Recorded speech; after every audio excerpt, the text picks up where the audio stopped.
Hi everyone, welcome to the channel, thank you for watching.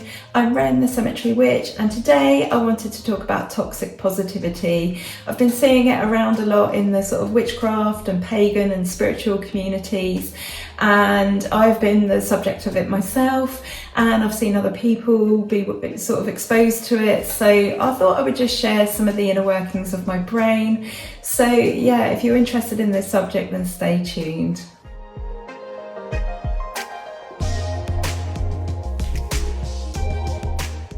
Hi everybody, thanks for listening. Welcome back, it's so good to have you here. So I've been thinking about toxic positivity. I've been seeing so much of this around online at the moment, and I was doing some thinking in the shower the other day. Is the place where I do my best thinking, and I thought I'd make a video on it because I thought it's really important. I think sometimes people think they're offering feel-good statements as a way to comfort and support someone, and I honestly think that sometimes, or most of the time, this comes from a real place of love and tenderness and wanting to support and comfort somebody. But I think sometimes people don't realise the impact that their statements are making. Quite often they feel very dismissive and they're very simplistic in the face of adversity. So just simply off the top of my head, I'm thinking of when I've seen good vibes only. So that means, you know, don't turn up and be a real person with all the faults and flaws and issues and problems that you might have. You've got to be perfect. Look on the bright side. That's an extremely dismissive sentence and phrase that I've heard a lot of people use, but I think the one that we have all heard the most is everything happens for a reason. And I just find this so difficult. I've seen people say this to other people. The first example that springs to mind is when my husband lost his father. There's obviously never a good time to die, but his dad was much too young to be passing over. And my husband was told, you know, well, I'm sorry, but look, everything happens for a reason. And again, I know this came from a place of love, of not really knowing what to say to someone who's had this terrible thing happen. It was meant to be comforting. It was meant to try and make some sort of sense of the awful situation that was playing out. But in fact, it just does the opposite. And this feel-good statement, or this phrase that's intended to make you feel better, actually does the opposite.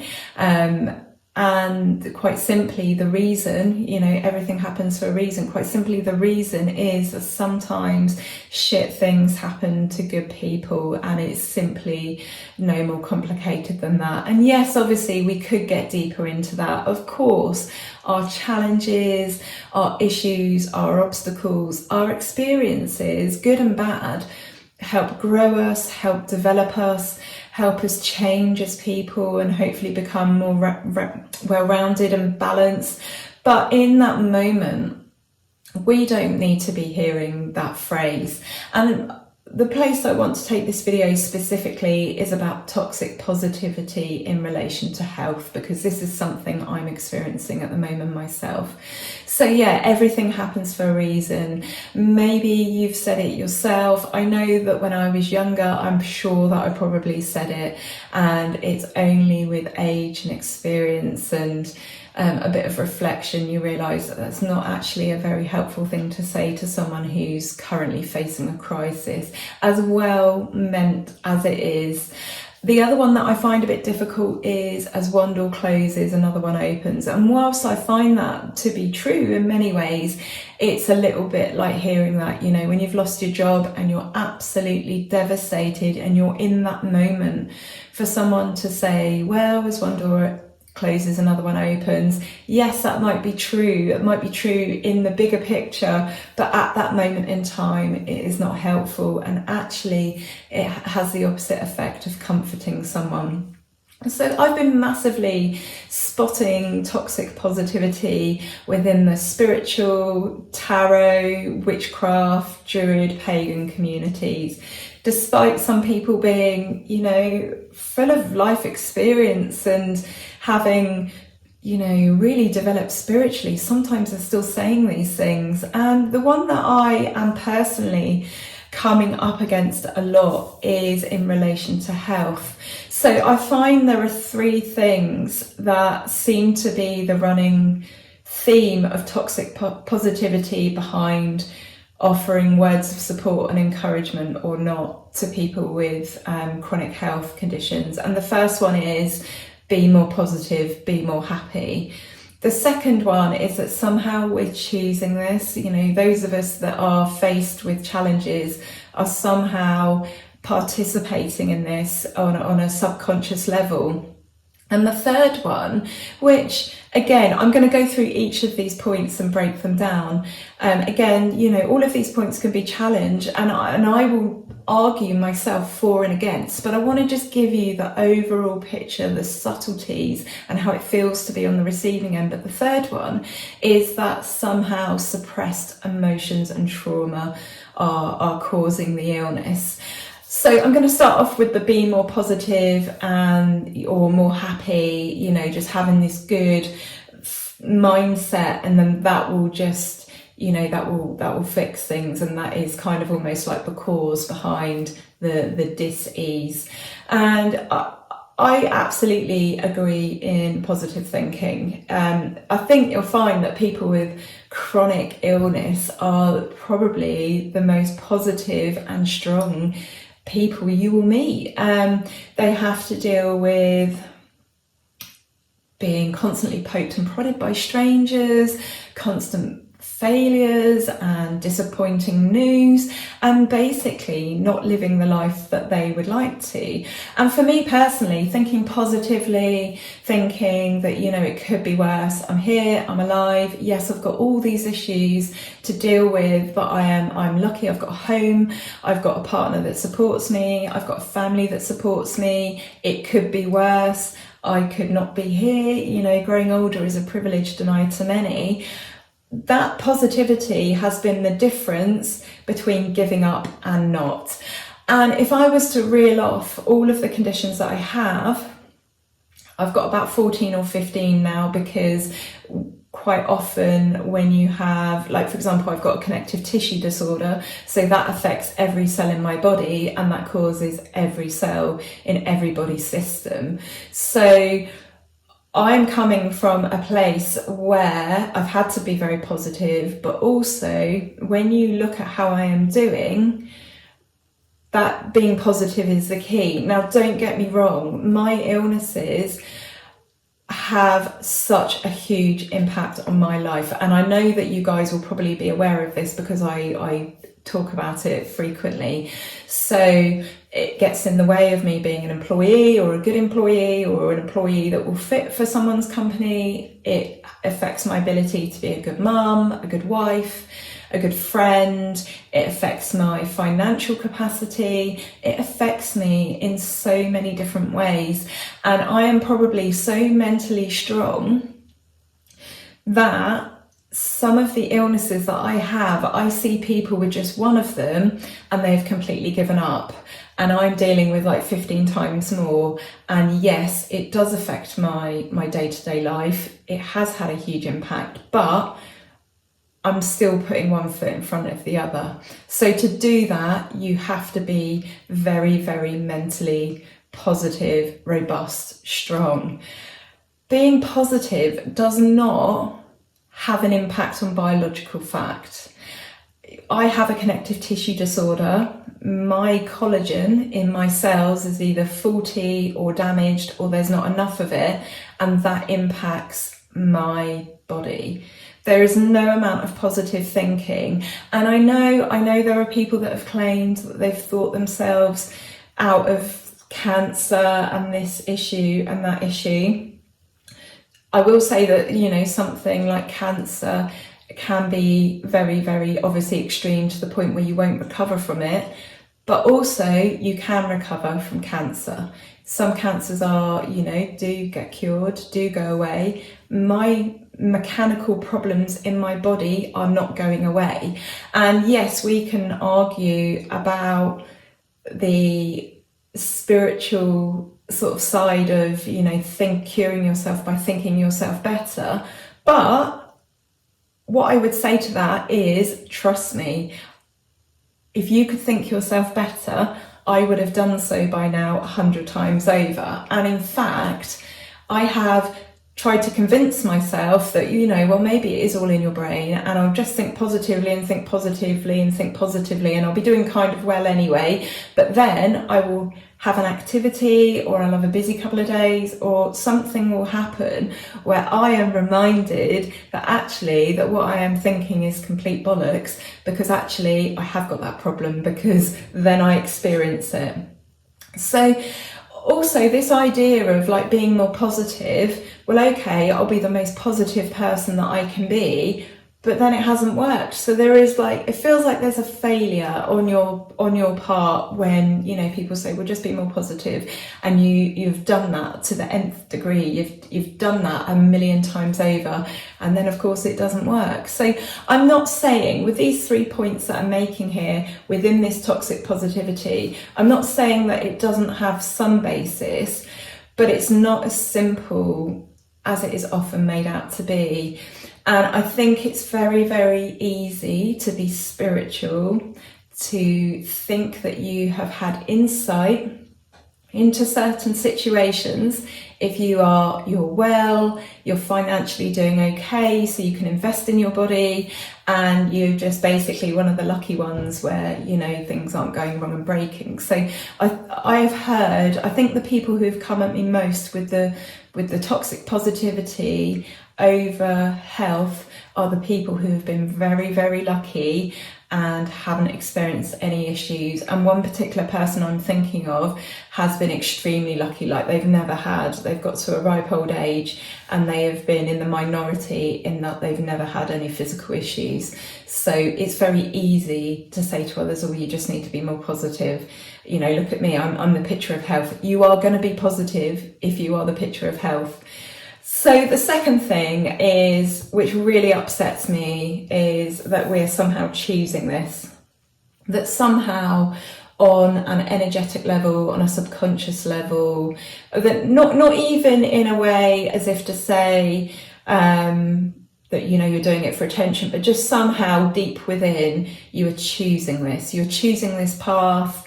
You are choosing this as an option. And I can say that I would never choose this. I am disadvantaged in so many ways. If you want to know a little bit more about the things that I'm facing, have a look at my video on disability and witchcraft. And I'm talking about how disability can affect witchcraft practice and some of the stumbling blocks that disabled people face within the witchy community in terms of going to events and things like that. But I do go into my health in sort of detail there. So if you want to find out what's wrong with me, that's the video. This is just about the toxic positivity. And so I'm not going to go into the conditions that I have in this video. But yeah, they massively disadvantage me. I am disadvantaged in so many ways, whether that be financially.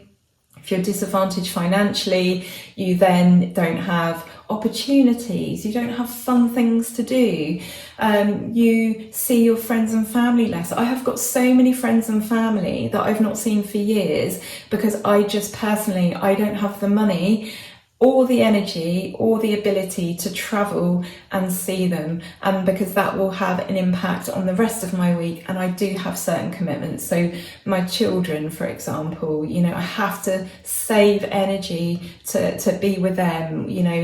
I still live in a house, and there are certain things that need to happen within the house. So no one would choose this, and I certainly would not choose this. And I have tried my hardest to positively think myself out of this situation, and I've convinced myself that no, you haven't got ME, that's rubbish. And then I've gone and done something completely with it not on my radar, and yet again. So I spent a long time trying to think positive, and it just happens it was the summer, I was doing well, I was just going through a good period basically, and then I crashed for months. And it was a reminder that I don't know everything. Yes, the power of the mind, and I'm talking as a magician here, so yes, the power of the mind is immense, but some things are biological fact.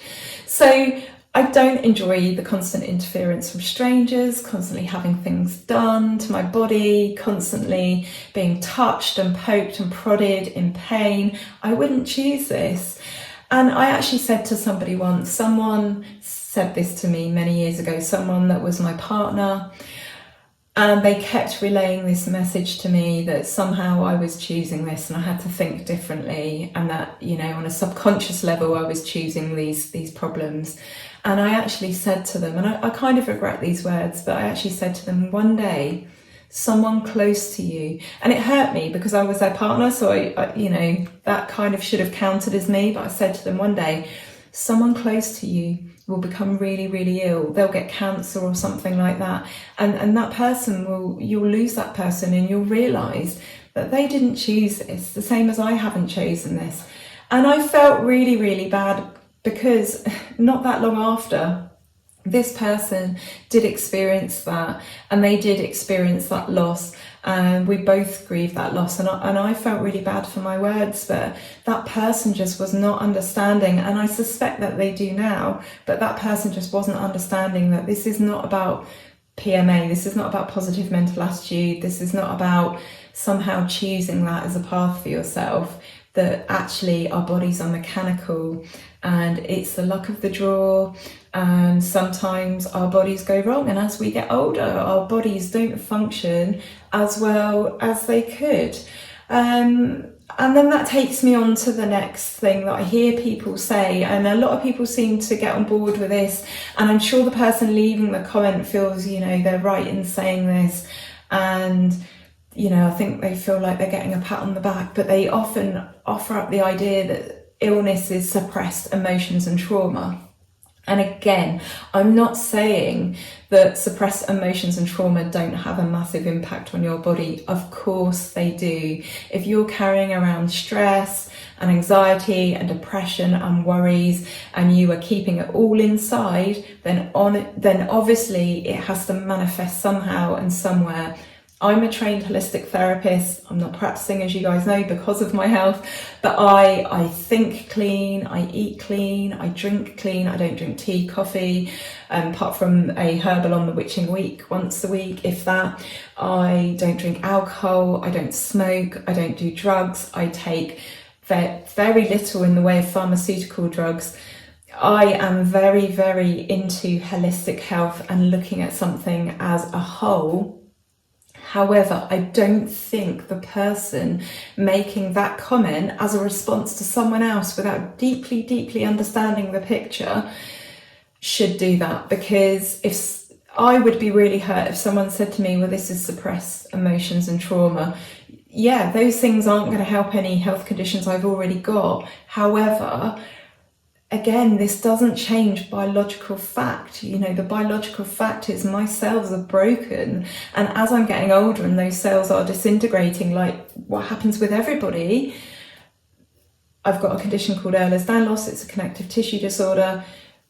That is a fact. So mechanically there is a breakdown. There is you know, the organisms and structures in my body, you know, this is here, it's there, it's not imagined. That is a thing, and that has an impact on my health. So I find that really, really difficult. When I see people writing this stuff, I know it comes from a place of caring and wanting to help the other person. But again, this idea that there are suppressed emotions and trauma is kind of victim blaming again, because it almost suggests that I don't know myself well enough to be able to get that stuff out, which, you know, I do. And I would say that most of us that have chronic illnesses and conditions that affect our day-to-day lives, we're actually very much in our bodies and very much in our heads. We don't have that freedom where there's nothing going on and we just go out into the world and we do stuff. We are intensely aware of our bodies at all times, because they are relaying these messages of pain, of discomfort,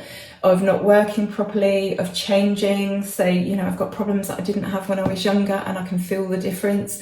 We're very, very aware of ourselves. And so to suggest that we have this suppressed stuff that we don't know how to get out, well, our bodies are reacting and behaving in other ways. You know, my body is reacting and giving out the pain signal, you know, for certain things. So why would I not be able to get that out?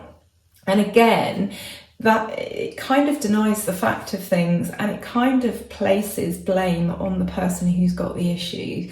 So I just thought I would share some thoughts from the point of view of someone who hears these things constantly. And it's not because I'm being negative, it can just be that, you know, I'm in a group that isn't, that is just a general group with a general population in, and you could be discussing something with someone, and it can be as simple as saying, you know, someone says, oh, I've got Ehlers-Danlos syndrome, and you say, oh yeah, funnily enough, I've got that as well. And then someone comes in with a suppressed emotion comment, and I think, you literally know nothing about me. You know, you don't know that I'm a trained holistic therapist. I believe in positive thinking.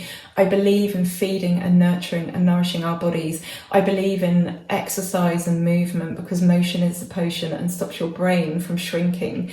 You know, I believe in doing everything you can to help yourself. And I believe that the choices we make have an impact. And I have seen the results that doing these things, you know, for someone in my position, other people with just one of my conditions I see have completely given up and have laid down, and they're almost dead because they have given up on life. And I'm not saying that things aren't painful and they're not difficult and they're not a struggle. I'm thinking of fibromyalgia in particular. It's a very difficult disease. That's just one of the conditions I've got. And sometimes I wish I only had fibromyalgia, because then I would be able to just smash it with the world. And that is not to be dismissive of anyone else's experience. That's what this video is about. But I just think I am coming from these points of views, being healthy, meditating, good sleep routine, thinking about what you put in your body. And that goes for films and social media and what you read as well. But these attitudes, positive thinking, that we're choosing this, and that we've got somehow suppressed emotions and trauma, is very, very difficult to hear. You know, if there's going to be one person who's worked really, really hard at these things and being reflective on these points, it's me. And take it from experience, some people just get ill. And I just hope that, you know, this video makes people think. I'm not necessarily addressing, I'm addressing all of you that are watching it, but what I'm saying is I'm not necessarily addressing this to people that I know and who follow me and we interact and stuff. This video is here for anyone who might stumble across this on the internet. I just think it's really, really important to hear the side of the people who are on the receiving end of these comments, because you might be one of the people that are giving out these comments. And I just want you, I'm not saying it's wrong, but I'm just saying be aware of the reception of that. As you can see, I'm all wired up at the moment, will be for the foreseeable, for the week. And, you know, it's very interesting, like, it's too hot at the moment and I overheat, so I spend all winter being absolutely frozen, and then I get to summer and I'm too hot. I cannot put on more clothes to cover myself. And so when I go out and about and I can see people, it's amazing, like, just how not in tune people are with the issues that go on with other people's bodies. And I get it. If you are, you know, you're healthy and you're fit and you're very lucky in that respect, I get it, there is that disconnect. But for many of us that are going through it, we are going through it. And the last thing that we need is toxic positivity. We are working on the positivity, trust me. And sometimes if you feel like you don't know what to say, sometimes the best thing to do is just to say nothing and just say, I hear you. Yeah, God, that must be hard. Rather than, you know, good vibes only, or, you know, oh, everything happens for a reason, or you need to be more positive.